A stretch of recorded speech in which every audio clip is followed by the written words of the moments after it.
Hi all. Today we continuing our discussion on transposition by stating this corollary.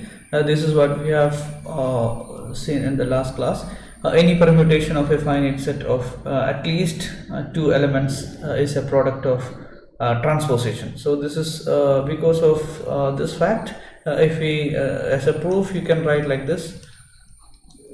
Let sigma belongs to Sn, then sigma is equal to a product of disjoint cycles, say C1, C2, etc. some Ck. So this is a product of disjoint cycles over each Ci is a cycle. Okay, you choose Ci. Let Ci is equal to, since this is a cycle, you can get an expression like this: a1, a2, etc. ar, and you can write this this as a product of transposition that we have discussed in the last class. This can be written as a1, ar, etc., etc., a1, a2. So this gives the Ci as a product of transposition. So you write therefore. Consequently, you can write this sigma is equal to a product of etc., etc., etc. So Ci can be written as a1, ar, etc., a1, a2, etc. Okay, belongs to Sn, okay, which is a product of. Now this is sigma is a product of transpositions. So I think there is no proof of this corollary in the textbook, so you can note this down. Okay, and now we stating some interesting remarks on this the definition and this result. The first remark is, what is the meaning of this statement? Sigma is a product of transposition. Sigma is an arbitrary permutation in Sn. So what does it mean if it is a product of transposition? So if you have, for example, we take 1, 2, 3, 4, 5, and I write this is 3, 2, 3, 1, 2, 3, 1, 2, and this is 5, 4.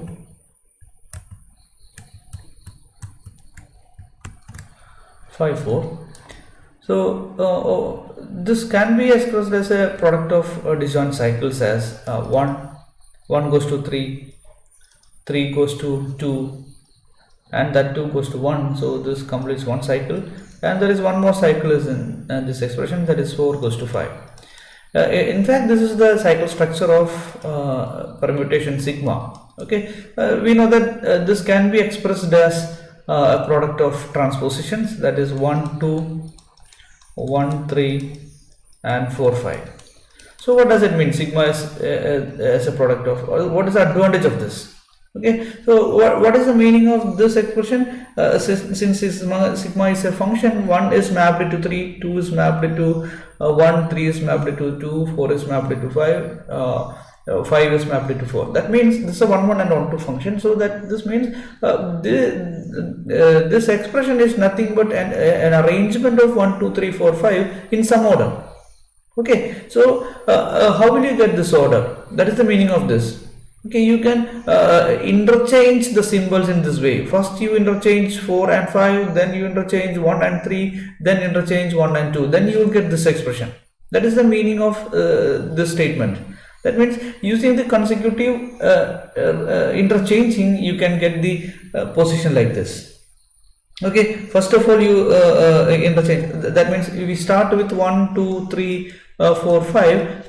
This expression, the meaning of this expression is, first you need to interchange 4 and 5. So you will get 1, 2, 3. You interchange 4 and 5, you will get 5 and 4 here. Okay, so that means we performed first interchange. Okay, so this corresponds to 4, 5.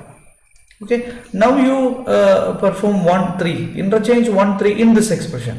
Okay, so corresponding to 1 3, you may change that 1 and 3 are interchanged. So this here we can see 3, this is 2, this is 1. 1 and 3 are interchanged in this expression, and we keep other symbols are fixed. Now you perform the interchange 1 2. Corresponding to 1 2, we interchange 1 2 in this expression. So 3 is fixed, 1 is here, 2 is here, and this is 5 4. So this will give the arrangement what can be seen in this sigma. Okay, that is the meaning of this statement. Sigma is a permutation, so that is an arbitrary arrangement of symbols. Then that arrangement can be obtained using the consecutive interchanging of the symbols of sigma, or in the domain of sigma. Yeah, so that is the meaning of this, or what is the advantage of this statement. Sigma is a product of transpositions.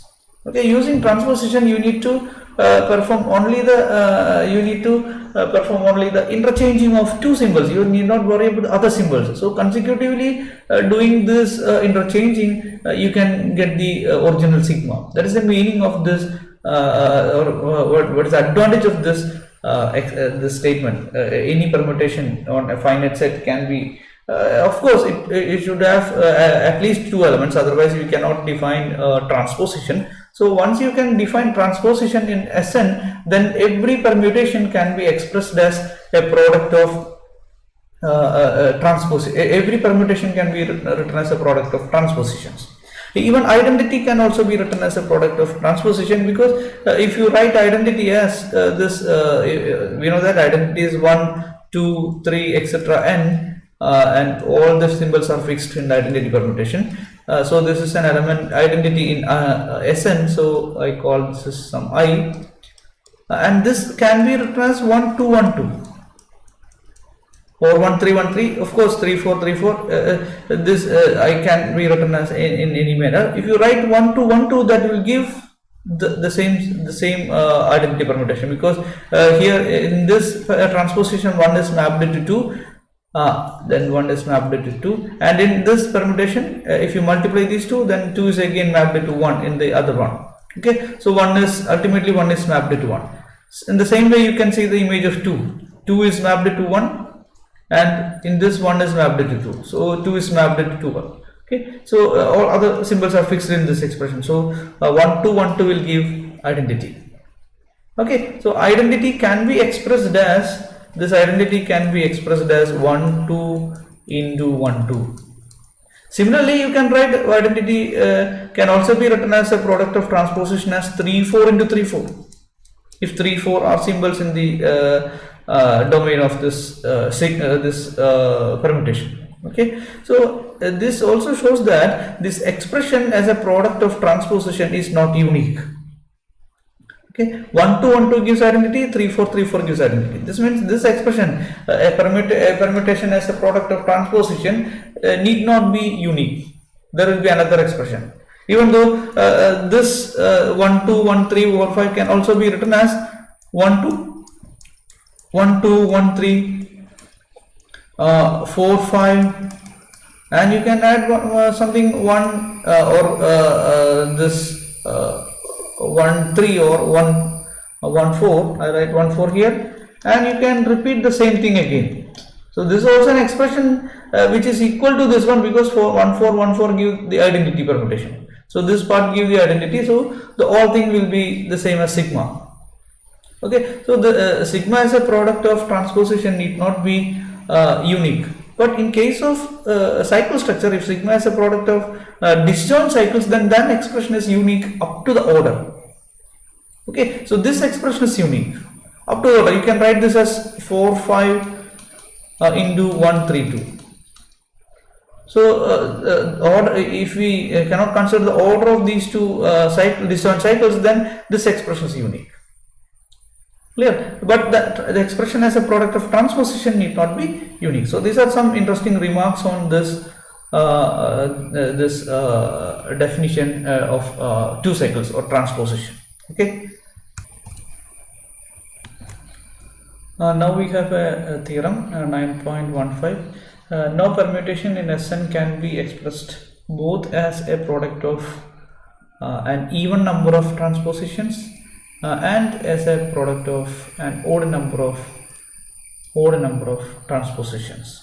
Okay, that means if you are given a permutation sigma, if it can be expressed as a product of even permutation, and then this is always a product of a even number of transposition. That is the idea. Okay, for the reference we have a permutation like this: 1 2 1 3 4 5. So this is a product of transposition in S5. If we consider this as S5, then this can be expressed as a product of 3 transpositions. It's a product of an odd number of transpositions. Okay, it has three transpositions. Three transpositions. Okay, then if you write sigma in any other way, we already seen that this expression is not unique. You can express it as by adding something, some 5 or 4 1 into 4 1, or you can add one more 2 5 times 2 5. All this expression is also sigma, because these part will give the identity.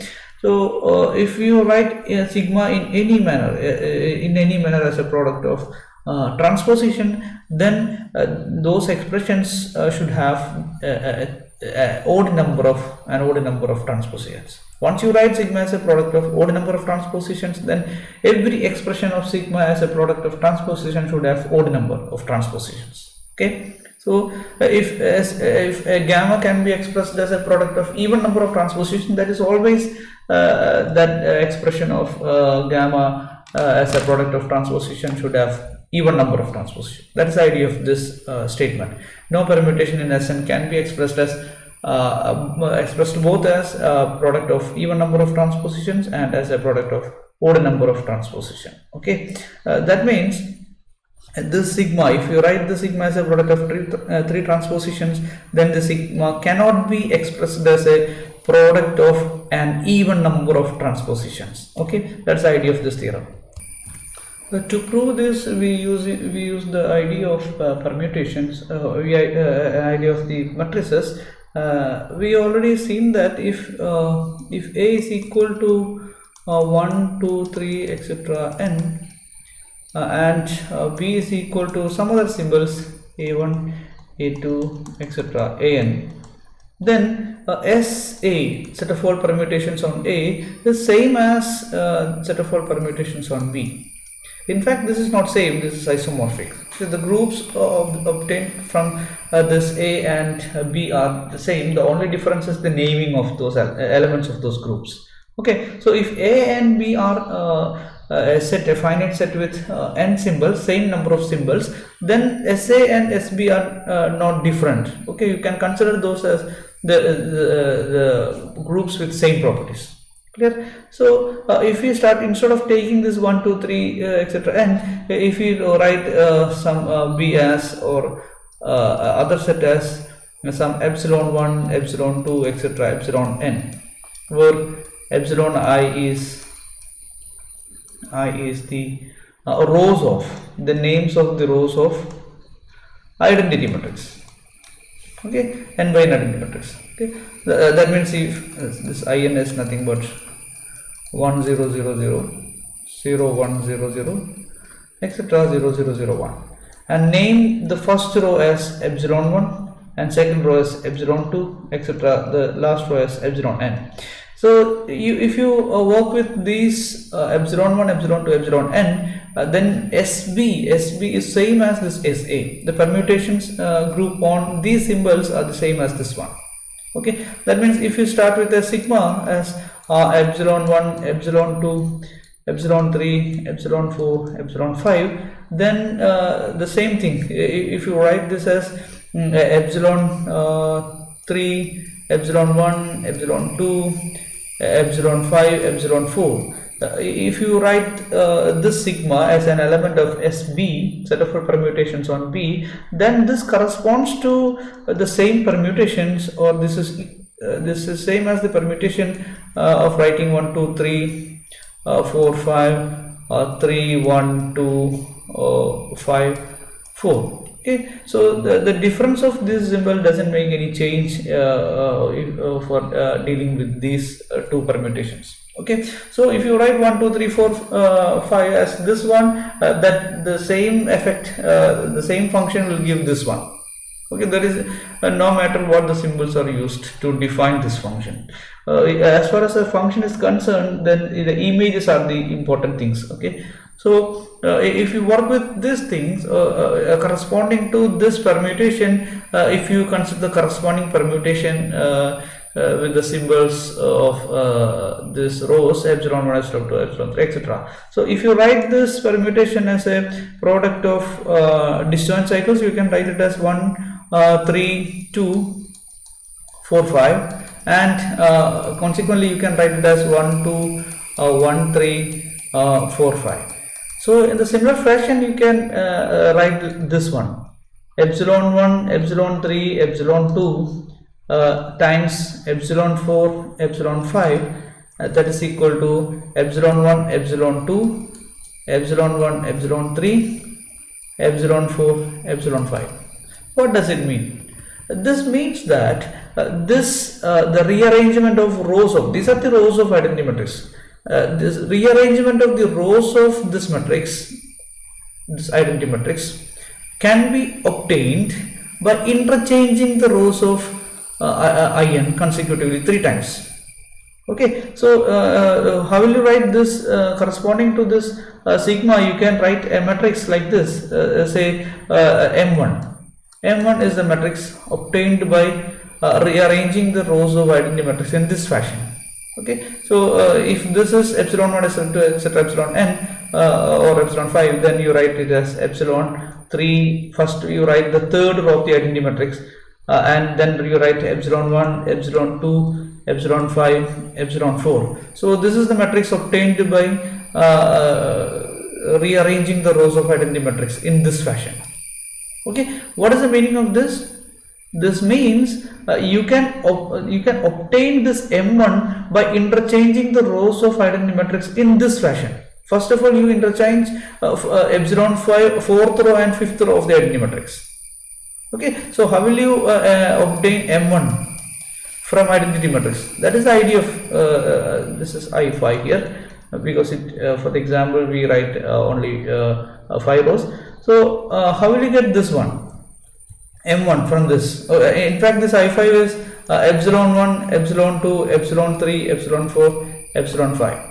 Okay, so first you interchange the last 2 rows of this matrix, epsilon 1 epsilon 2 epsilon 3, keeping the first 3 rows are unchanged. You write epsilon 5 epsilon 4. Okay, then you interchange the first and third in this permutation, this matrix, that is, this is epsilon 3, and keep epsilon 2 as itself, epsilon 1 epsilon 5 epsilon 4. So as far as these two matrices are concerned, the only change is first and third are interchanged. Now you interchange corresponding to this, you interchange first and second of this one.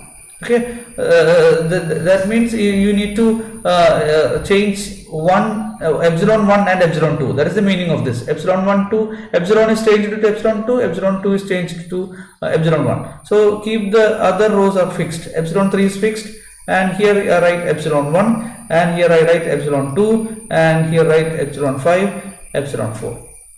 Okay, so which is nothing but this M1.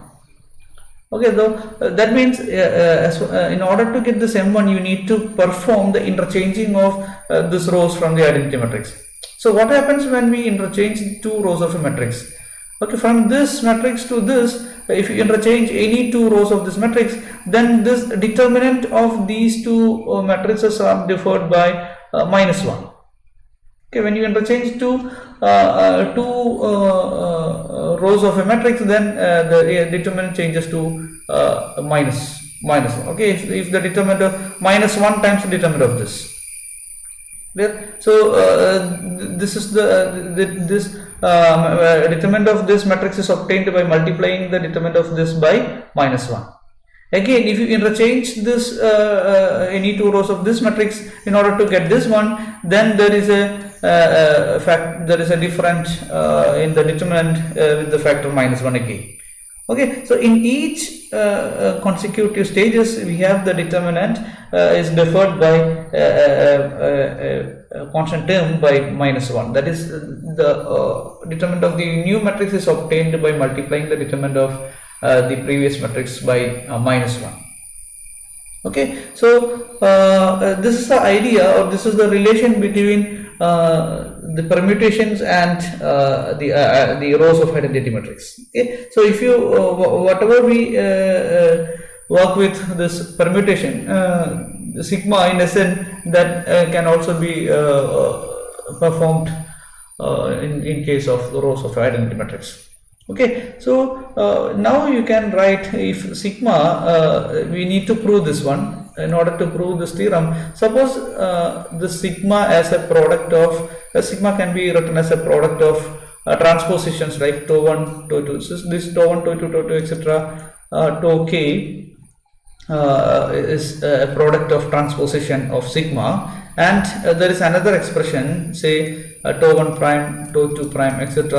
tau m prime is again the expression of sigma as a product of transpositions in different number. Okay, this expression contains k number of transpositions, this number contains m number of transpositions. Okay, what we have to prove is this k, if k is even, then m is also even. If k is odd, then m is also odd. Okay, if you take in two arbitrary expressions as a product of transpositions, then those two expressions should have the same parity. Okay, that means if one expression contains even number of transpositions, then the other contains even number of transpositions. Okay, we need to prove that. That means we need to prove that k plus m is even always. That means k is odd, then m is odd. That means sum is always even. K is even, then m is also even. Therefore, sum is also even. Okay, if k plus m is even, means k and m have the same parity. Okay, otherwise we will not get this even number. Okay, that is the idea. So if you take sigma as a product of this, then you can say that this corresponding to these transpositions, there is a matrix mk. How will you get this mk? Mk is obtained by interchanging the rows of identity matrix corresponding to these transpositions. Clear? So we know that if k is in each interchanging, we have a factor. Okay, so then we write the this, if this is mk, then determinant of this is m is the matrix corresponding to sigma, mk is the matrix corresponding to this, and m is the matrix corresponding to this one.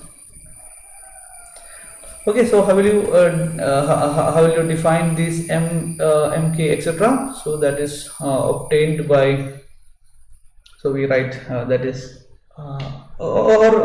first of all, this m is obtained by the identity matrix by rearranging the rows of identity matrix corresponding to the sigma, and this mk is obtained by rearranging the rows of identity matrix consecutively by corresponding to tau k, tau 1, tau 2, etc. tau k. So we have determinant of m.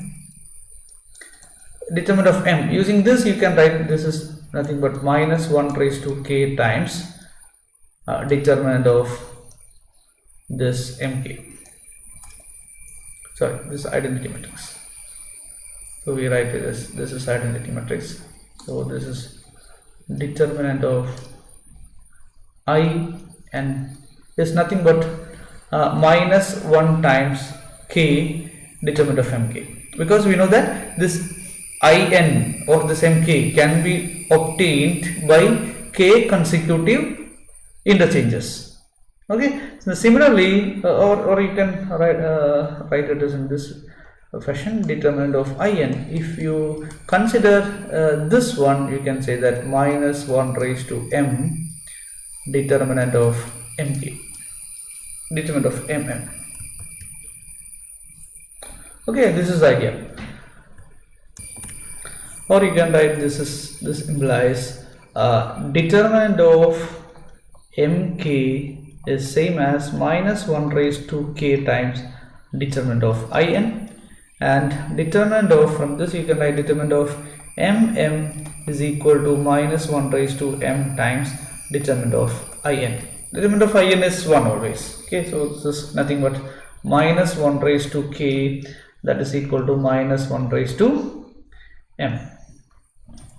So what is the advantage, what is the consequence of this? Determinant of mk and determinant of mm, that should be the same. Okay, because that is nothing but determinant of m. Determinant of m is equal to determinant of mk, that is equal to determinant of mm, that is equal to minus 1 raised to k, that is equal to minus 1 raised to m.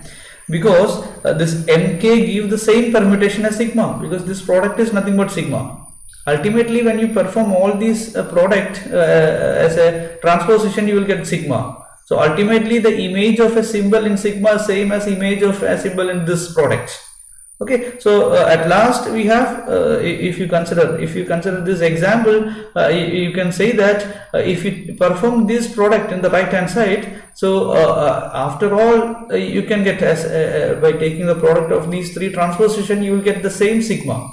So ultimately, epsilon 1 is mapped to epsilon 3, epsilon in this product. Okay, on the right hand side, epsilon 2 is mapped to epsilon 1. So the same images will be given. Okay, will be obtained. That means this matrix obtained from sigma is same as the matrix obtained from this this product. Okay, that means this m is nothing but these matrices are the same. Okay, so because the product on the right hand side will give the same permutation sigma. So we have determinant of m is equal to determinant of mk, determinant of mm, which is equal to minus 1 raised to k equal to minus 1 raised to m. Okay, this implies k is equal to m. Sorry, k is equal to, not k is equal to m, k plus m is equal to E1. This k need not be the same as this m. If k is even, then left hand side will be 1, then this m should be even.